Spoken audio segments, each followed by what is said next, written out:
నిజం నిశ్శబ్దంగా ఉంటుంది, అబద్ధం మాత్రం గట్టిగా అరుస్తుంది. ఇప్పుడు సోషల్ మీడియాలో అబద్ధాలను గట్టిగా అరవడం కొందరికి వృత్తిగా మారిపోయింది. ఇలాంటి ఉదాహరణే దాసరి విజ్ఞాన్ అనే యూట్యూబర్ వ్యక్తిత్వం. ఎలాంటి ఆధారాలు లేకుండా రకరకాల ఆరోపణలు చేస్తూ వీడియోలు పోస్ట్ చేస్తూ వ్యక్తిగత జీవితాలపై దాడులకు దిగుతున్నాడు. ఇతని పేరు దాసరి విజ్ఞాన్, కానీ ఇతను చేసే పనులు చూస్తే విజ్ఞానంతో సంబంధం లేదని అనిపిస్తుంది. #యు XTV తెలుగు అనే పేరుతో యూట్యూబ్ లో హల్చల్ చేస్తున్న ఈ వ్యక్తి గతంలో ఎన్నో వివాదాలకు కారణమయ్యాయి. ఇప్పుడు మరోసారి సోషల్ మీడియాలో అతడి ఆరోపణలు, బ్లాక్మెయిల్ ప్రయత్నాలు తీవ్ర దుమారం రేపుతున్నాయి. నిజానికి ఇతనెవరు?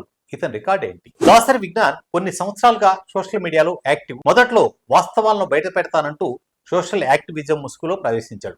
XTV తెలుగు పేరుతో యూట్యూబ్ ఛానల్ నడుపుతూ రాజకీయాల నుంచి వ్యక్తిగత జీవితాల వరకు అన్నింటిపై విమర్శలు చేస్తూ పెద్ద పెద్ద ఆరోపణలు చేస్తున్నాడు. అయితే ఇవి బలమైన ఆధారాలపై కాదు, ఎవరినైనా టార్గెట్ చేసి రెచ్చగొట్టేలా సెన్సేషన్ కంటెంట్ తయారు చేయడమే ఇతని అసలైన వ్యూహం. తన విజ్ఞాన ప్రదర్శన ఒక్క విషయంలో చేస్తుంటాడు. అదే ఇంగో శ్రీకరుణ అనే ఓ మహిళను కూర్చోబెట్టేసి తన వాయిస్ గా ఈ ఆరోపణలు చేయించడం. ఆమె ఎక్కడ ఆధ్యాత్మికవాదిగా, వైదిక ఆచారాలు పాటించే వ్యక్తిగా, కనీసం సంప్రదాయవాదిగా కూడా తెలియదు. డబ్బు కోసం ఎలా చెప్పమంటే అలా చెప్తుందా, లేక కొత్తగా తాను లైమ్ లైట్ లోకి రావాలని తాపత్రయమో తెలియదు. కానీ శ్రీకరుణ పేరులో మాత్రమే ఉంది. స్త్రీల గురించి కూడా తాను అసహ్యంగా మాట్లాడడం మనం చూస్తూ ఉంటాం. తన మానసిక స్థితిని ఈ సందర్భంగా మనం చూస్తే అర్థం చేసుకోవచ్చు. ఇంతకు దాసరి విజ్ఞాన్ అనే వ్యక్తి ఇతరులను ప్రశ్నించడానికి ముందు తానేంటో ఓసారి చెక్ చేసుకుంటే బాగుండేది. ఇతనిపై ఆరోపణలే కాదు, అరెస్టులు కూడా జరిగాయి. అవి కూడా సాక్ష్యాధారాలతో సహా బయటపడ్డాయి. ఒకసారి అతని క్రిమినల్ రికార్డుని పరిశీలిస్తే ఈ వ్యూహం అంతా బయటపడుతుంది. నిజానికి మోస్ట్ వాంటెడ్ జాబితాలో తాను ఒకడనుకోవాలి.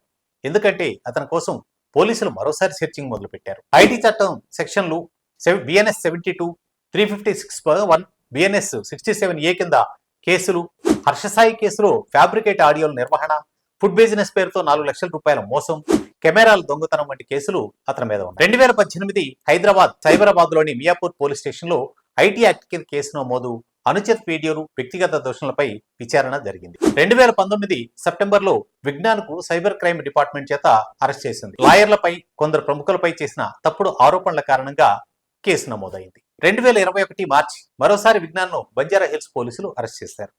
ఆన్లైన్ లో వ్యక్తిగత పరువును దెబ్బతీసేలా వీడియోలు అప్లోడ్ చేసినట్లు ఆరోపణలు ఉన్నాయి. 2023 ఒక మహిళను టార్గెట్ చేస్తూ చేసిన వీడియోలపై sections 354D, stalking, 509 insulting modesty కింద కేసులు నమోదయ్యాయి. 2025 జూలైలో అంటే రీసెంట్ గా శ్రీ రమణానంద మహర్షిపై చేసిన అనుచిత వ్యాఖ్యలకు గాను భువనగిరి PS లో 2 కేసులు నమోదయ్యాయి. ఇతను వాంటెడ్ గా వ్యక్తులను టార్గెట్ చేస్తుంటాడనేది ఇప్పటికే మనకు అర్థమైంది. ఉదాహరణకు రీసెంట్ గా కేసు నమోదైన విషయం గమనిస్తే క్లియర్ గా అర్థమవుతుంది. శ్రీ రమణానంద మహర్షి ఆశ్రమంలో అత్యాచారాలు అని వీడియో చేశాడు. మరి అందుకున్న సాక్ష్యాలేంటి అంటే తనకు తోచిన ఆరోపణ చేస్తే అవతలి వాళ్ళు దాన్ని కడిగేసుకోవాలా? తనకు తోడు #యులో మరో ఇద్దరు, కరణం రాజేష్, భార్గవ్ దేవన్నలు. వాళ్ళ టైటిల్స్ చూడండి: రమణానంద చేపల దద్ద, సునక నంద, అశుద్ధ గురువు. ఈ వ్యాఖ్యానాలు చేయడానికి వాళ్ళ వద్ద ఉన్న ప్రామాణికాలు ఏంటి అన్నది ఎక్కడా చెప్పరు. ఒకసారి వీడియో చేసిన తర్వాత దాన్ని తొలగించాలంటే సపరేట్ ప్యాకేజీ కావాల్సిందే. ఇది కేవలం అభిప్రాయం కాదు, బాధితుల ఫిర్యాదులతో పోలీసులు కూడా దర్యాప్తు జరిపారు. అయితే శ్రీ రమణానంద మహర్షికి సంబంధించిన అంశంలో అప్పటికప్పుడు ఆరోపణలు చేయడం వెనుక కుట్రకోణం కూడా దాగి ఉందనే అనుమానాలు వ్యక్తమవుతున్నాయి. నిర్మల్ ప్రాంతంలో కొత్తగా బాబా అవతారం ఎత్తిన ఒక వ్యక్తి కేవలం రమణానంద మహర్షిని టార్గెట్ చేయడం కోసం ప్రత్యేక ప్యాకేజీ ఇచ్చాడనేది ఒక ఆరోపణ. అయితే ఇక రెండవది, ఇటీవల కాలంలో విస్తృత ప్రచారం పొందిన వైష్ణవాన్ని వ్యాప్తి చేస్తున్న కొందరు స్వాములు కూడా ఇలాంటి ప్రయత్నాలు చేస్తున్నారనే అనుమానాలు వ్యక్తమవుతాయి. విజ్ఞాన్ తరచూ ఒకే పాట పాడుతుంటాడు: నిజం మాట్లాడుతున్నా, అందుకే నన్ను అణచేస్తున్నారు. కానీ తన వీడియోల్లో ఎక్కడ ఎలాంటి ప్రామాణిక ఆధారాలు ఉండవు. ఆయా వ్యక్తులపై ఎలాంటి విచారణలు జరిగినా అతను వాటిని తప్పుగా చూపిస్తూ మాఫియా అంటూ ప్రచారం చేస్తాడు. కొన్ని సందర్భాల్లో బాధితులు కోర్టులో న్యాయపరంగా విజ్ఞానం ఎదుర్కొన్నారు కూడా. ఇతని మాటలు చూస్తే ఒక్కోసారి కొన్ని రాజకీయ లక్ష్యాల కోసం పనిచేస్తున్నట్లు అనిపిస్తుంది. ప్రత్యర్థులపై కుట్ర ఆరోపణలు చేసి ప్రత్యక్షంగా మద్దతు కనిపించేలా వ్యవహరించడం ఓ వ్యూహంగా కనిపిస్తుంది. తాజాగా అతను చేసిన వీడియోల్లో కొందరు రాజకీయ నాయకులు, మహిళా జర్నలిస్టులు, మద్యం వ్యాపారులు, స్వామీజీలు వంటి వారి పేర్లు ప్రస్తావిస్తూ అనుచిత వ్యాఖ్యలు చేశాడు. పబ్లిక్ ఇంట్రెస్ట్ పేరుతో చేసే ఈ ఆరోపణలు చివరికి వ్యక్తిగత దోషణలకే దారితీస్తున్నాయి. వీటి వెనుక వ్యూహం స్పష్టం: కాంట్రవర్సీ, ట్రాఫిక్, ఆదాయం. యూట్యూబ్ లో చేసే వీడియోలైనా ఎలాంటి కంటెంట్ అయినా వ్యక్తి స్వేచ్ఛను గౌరవించాలి. అది బాధ్యతతో కూడిందై ఉండాలి.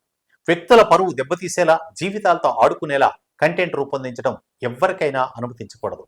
విజ్ఞాన్ లాంటి వారు చేస్తున్న అక్రమాలను నిరోధించాల్సిన అవసరం ఉంది. డిజిటల్ చట్టాల పరిధిలోకి తెచ్చి కఠినంగా శిక్షించాల్సిన అవసరం ఉంది. మీరు చూస్తున్నటువంటి ఈ విశ్లేషణలో పేర్కొన్న విషయాలన్నీ పబ్లిక్ రికార్డులు, మీడియా కథనాల ఆధారంగా సంకలనం చేయబడినవి. దాసరి విజ్ఞాన్ వ్యవహారంపై మీ అభిప్రాయాలను కామెంట్స్ లో తెలియచేయండి. డిజిటల్ స్వేచ్ఛకు మనం విలువ ఇవ్వాలి, కానీ దాన్ని వాడుకునే పేరు మీద ఎవరి జీవితాలనైనా నాశనం చేసే ప్రయత్నాన్ని నిరసించాలి.